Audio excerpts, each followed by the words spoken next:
কর্ণফুলী পানি বিদ্যুৎ কেন্দ্রের রুল কার্ভ অনুযায়ী বর্তমানে কাপ্তাই হ্রদে পানি থাকার কথা 89.96 ফুট মিন সি লেভেল, কিন্তু 4 আগস্ট সকাল 11টা পর্যন্ত কাপ্তাই হ্রদে পানির পরিমাণ ছিল 95.17 ফুট। পানি বৃদ্ধি পাওয়ায় দৈনিক সর্বোচ্চ 242 মেগাওয়াট বিদ্যুৎ উৎপাদন ক্ষমতা সম্পন্ন কেন্দ্রের 5টি ইউনিটই চালু করা হয়েছে। এতে প্রতিদিন উৎপাদন হচ্ছে 206 মেগাওয়াট বিদ্যুৎ, যার পুরোটাই যুক্ত হচ্ছে জাতীয় গ্রিডে।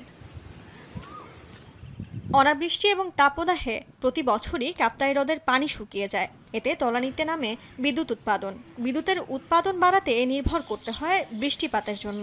তবে গেল কয়েকদিনের টানা বৃষ্টিতে কাপ্তাই হ্রদে পানির স্তর বৃদ্ধি পাওয়ায় বিদ্যুৎ উৎপাদন বেড়েছে। এর মধ্যে বিদ্যুৎ কেন্দ্রের 1 নম্বর ইউনিটে 35 মেগাওয়াট, 2 নম্বর ইউনিটে 46 মেগাওয়াট, 3 নম্বর ইউনিটে 45 মেগাওয়াট, 4 ও 5 নং ইউনিটে 40 মেগাওয়াট করে বিদ্যুৎ উৎপাদন হচ্ছে। হ্রদে পানি বাড়লে বিদ্যুৎ উৎপাদন আরও বাড়বে। 5টা ইউনিট চালু আছে। বিদ্যুৎ আপনার উৎপাদন 200 থেকে 208 মেগাওয়াট। বাড়ে কমে, দুবার ঘটার লাগে বাড়ে কমে। এর আগে 2023 সালের 4 এপ্রিল পানি স্বল্পতায় 1 নম্বর ইউনিট থেকে মাত্র 25 মেগাওয়াট বিদ্যুৎ উৎপাদন হয়, যা ছিল কেন্দ্রটির সর্বনিম্ন উৎপাদন। এখন রাঙামাটি।